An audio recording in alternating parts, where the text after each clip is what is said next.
Welcome to Real Careers Real Talk, a partnership between the Kalamazoo Public Schools and Kalamazoo RESA. My name is Lori Batesy, and I am a Kalamazoo RESA career coach working primarily with Kalamazoo Public Schools. Our goal with the Real Careers Real Talk series is to introduce you to different work and careers right here in Kalamazoo. Today, we're talking with Marissa Poth-Miller, a project engineer at CSM Group, a construction management firm that specializes in managing projects across several industries, including commercial, healthcare, education, industrial, and much more. Welcome, Marissa. Hi, thank you for having me.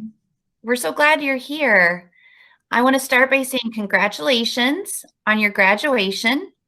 Can you tell us a little bit about what it's been like to graduate from college? Tell us a little bit about your college experience and how that bridges into starting your first career. Graduating this year was a little crazy and different, but it was definitely a process. In the engineering school, you have your senior design project, so I worked on that for the year prior. We were semi-able to finish them, but that was a pretty cool project to work on to finish out college after about 6 years. After that, going into my actual position of a project engineer was a pretty easy transition. I started as an intern, so I was kind of already doing the job, but I was more transitioning into taking full responsibility on it. So it's been a adventure, to say the least. Right now, I'm working on a school project, which has been very entertaining and fun to work on in this time and age. So that brings up a lot of things I want to ask you about. So first of all, tell us where you went to your different colleges, where are your different degrees from? And we definitely want to hear about when you were in middle school, if you ever thought that you would be a project manager and kind of how you bridged that to where you are today. And then we're going to come back to the school project you're working on. Okay. So in middle school, I was actually imagining I'd be a mechanical engineer. Throughout middle school and high school, I was looking into it, but I wasn't the greatest at math. So I kind of steered away from it, went into psychology for a couple classes during high school. But once I graduated out of high school and went to college, I bounced between engineering and business. So when I was in business, I was working toward a business associate's degree. And then when I went back to engineering, I actually continued that associate's degree and graduated with that, as well as an engineering management technology degree, which is kind of focusing in the manufacturing world. But with my position and my internship, I got pulled into the construction, and it was more of an interest for me. So what do you love about engineering? One of my favorite things is just the design aspect of it all. I was able to work with CAD and BIM a little bit. There are different types of design softwares, and seeing how a whole building is built and all the components to it, so all of the plumbing, your electrical, any furniture, your walls, things of that sort, it intrigued me to go into it. So the biggest thing is when you see a construction site, you see it driving by possibly every day or every few days when you're going somewhere. But you don't see the insides of everything above the ceilings or in the walls. So in engineering, you're able to break that down quite a bit. And in some fields, you're able to go into it and actually design all of it. But for me, I enjoyed seeing the whole aspect and seeing the whole package go together. So I still see some of myself calculating a few things when I'm working with the trade, but in the full site, my position does not do the full engineering. But if you see things of designing or you love math, it's a great field to go into.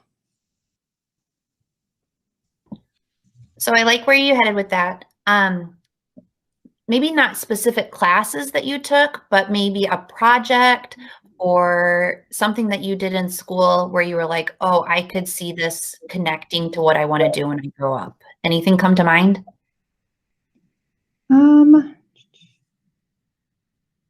I would say my physics class. that kind of helped steer me in that direction, because just learning the different laws.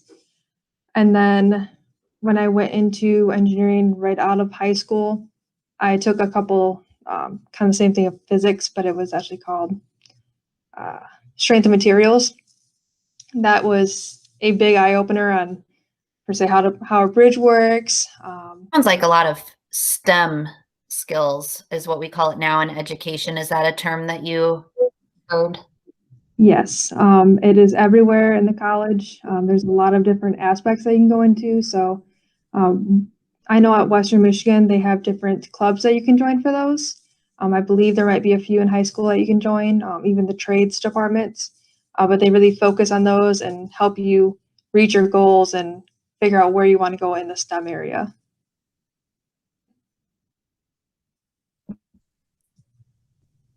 So what do you love about your job? Biggest part of my job is just seeing how the building that I'm currently in, but in general, go up every day. The different aspects of it that changes, and then also building the relationships that I with all the trades there and the owners and the architects. It's been giving me kind of a different view sight in everyone. Typically, when you think of construction, everyone's kind of hard-headed or mean, but they're all very nice. There are obviously a few people that do have an attitude sometimes, but it's all in fun games most of the time.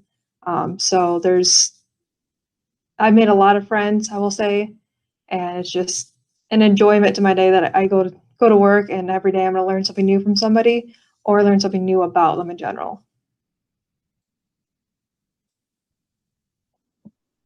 Wow, that's awesome. I love that answer about being open to learning new things and being open to people and having to get along with people, even though sometimes people do have an attitude, having to adapt to that. So I appreciate that. So what are some skills that you bring to your job and how did you develop them? A few skills that I brought to my job would be my communication, my computer technology skills.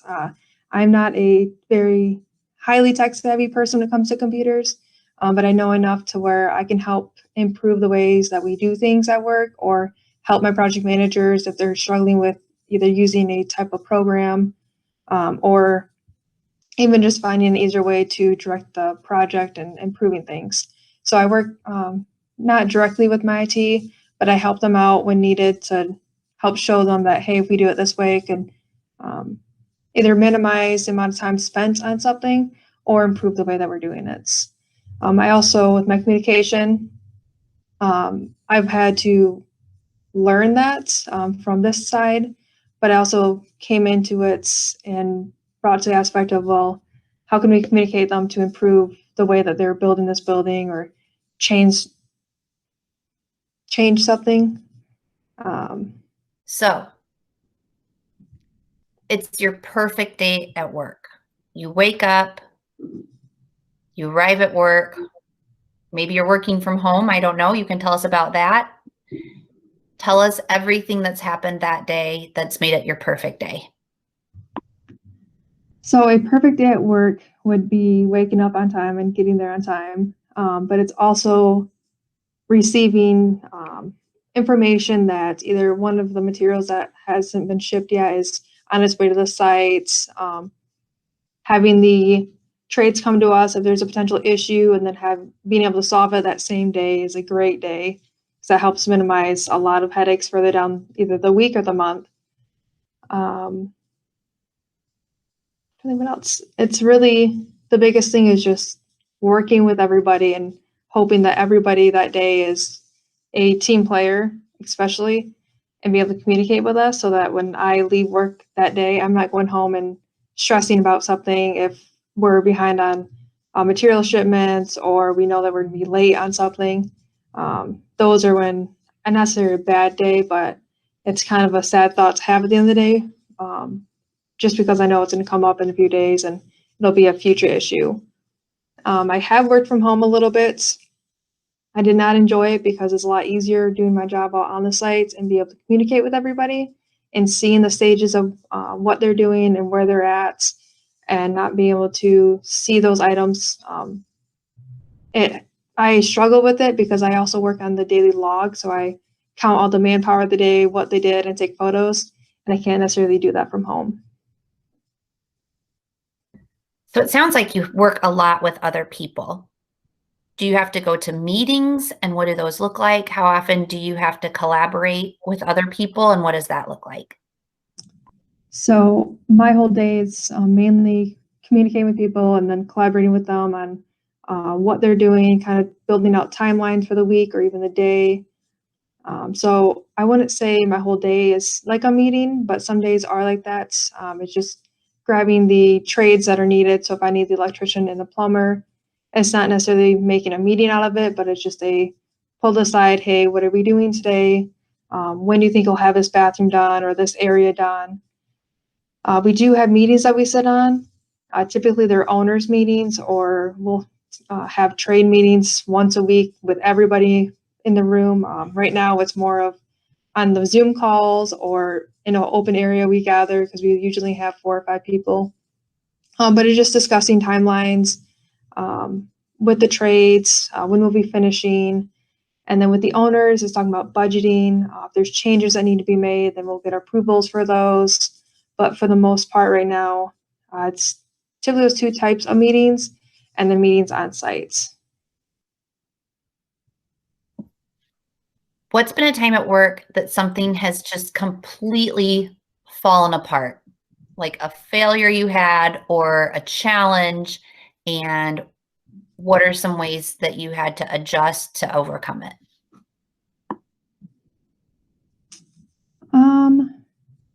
Let's say a challenge that we've had on my current project, we had some frames that were ordered, but the measurements were off. One guy had measured to the inside and the other guy had measured to the outside. So it threw off the entire framing, as well as a couple different issues that were caused by it. So having one issue snowball into 3 or 4 others was very challenging. And the best way I've learned or I've been taught is to take a breath, look at everything as a big photo, and then break it down in little ones and see what you can solve right now and what will have to be solved later or along the way. Okay, I love that. I think that bears repeating. So you had to take a big picture of the problem and then break it down into smaller, more easy to solve problems. There's a theory I've heard before called 50-meter targets, right? So you can find those small things you can get done first, and eventually that adds up to the big picture. I love that. Thanks for sharing that. So what advice do you have right now? So both think about your 7th grade self and what you know now. What advice do you have for our 7th graders? My advice to all of you is to sign up for any clubs or activities that you just have the slightest interest in, because as you are looking for your future or a career, if you don't know what you like, if you haven't experienced it, so whether it be a science club, a medical health club, something of that sort, weather, construction, designing something, anything of your interest, by signing up for these clubs, you can know now that, yes, I like working with the meteorologist or working with a doctor or a nurse or any of that sorts. That way, when you get into high school or college, you're able to say, well, these are my 3 areas that I like. I think I'm going to try these out or take a couple courses in them and see if I truly am interested or if it might just be a hobby. Awesome. That's great advice. Another question I have for you is, do you set goals for yourself, personally and professionally, and what does that look like? Yes, I do set goals in both aspects. Professionally, we actually have a measurement that we use at work. It's 3 times a year that we kind of check in on our goals, and typically we're not held to them, but they hope that you reach them by 100% or even more. And then in my personal life, right now, I kind of have a goal of just reading leadership books and improving that aspect of my life and knowing how to be trusted leader and improving any of my communication skills or anything that I feel that needs growth. So it's kind of a both sides are helping me in some way, and it's just setting those goals and seeing what is plausible right now and what is not. So I love the fact that you're reading books about leadership. What's your favorite leadership book, and can you tell us a little bit about it? Right now, I am reading Leadership as Language. It kind of breaks it down in different stories and different career aspects of how the language that the leader in the storyline used could have been improved or could have been seen in a different direction. One part was it was a boat that sank, and the way that the captain was speaking to everybody didn't allow for everybody underneath him to feel that they could speak up and say, I feel like this is a dangerous situation. So it talks about how if he would have toned down the tone of his voice or changed the way he was speaking to all the mates, then there's a possibility that the boat could not have sank. Recently, we spoke to someone who talked about having a dream team. Who are some people in your life that have inspired you, and how can you encourage 7th grade students to create a dream team of their own? Say my dream team, I guess would be included of my family and my friends. Throughout college, they're the ones that help push me through and help me stay focused on what my goals were. And then if I was struggling, they knew to step in and say, hey, let's go to lunch, or let's take a day break. Let's go to the mall and shop, or just take a road trip somewhere. So that would be my dream team at home. But at work, I have a dream team, and it's really everybody at CSM. If I am struggling in any aspect or need help, I can always call just about everybody in my phone and get help from somebody. So it's the best way to say it, I guess, is find the few people at home or in your friend group that can help build you up, and then also work for somebody that can continue that too. Oh, I love that idea about finding an employer that continues to do that for you, and not being afraid to ask for help is something I just heard you say, right? That we're not alone, that there are people out there that are willing to help us when we need it. Thank you for that. So what's a challenge that you face, and what are some times that you feel uncertain, and how do you overcome that? So one of the challenges I face is just being the only woman on sites. So a lot of times I do feel uncertain being there. I feel out of place and maybe I should go into a different field. But then I do remember that I earned my position and that I'm not the only one to be in this position. So at CSM, there are multiple women that were either project managers, project engineers like myself, vice presidents, or even higher that have opened these doors for me today. So when I have girls come on sites, like last year we had RESA come on sites, I reminded the girls that even though you're going to be most likely the only girl on the sites, just remember that you did earn it and that you weren't just placed there for no reason, that you deserve to be there. Perfect. Definitely perfect. I'm so glad that you asked me to include that, because that is empowering, right? We want to empower our women in STEM.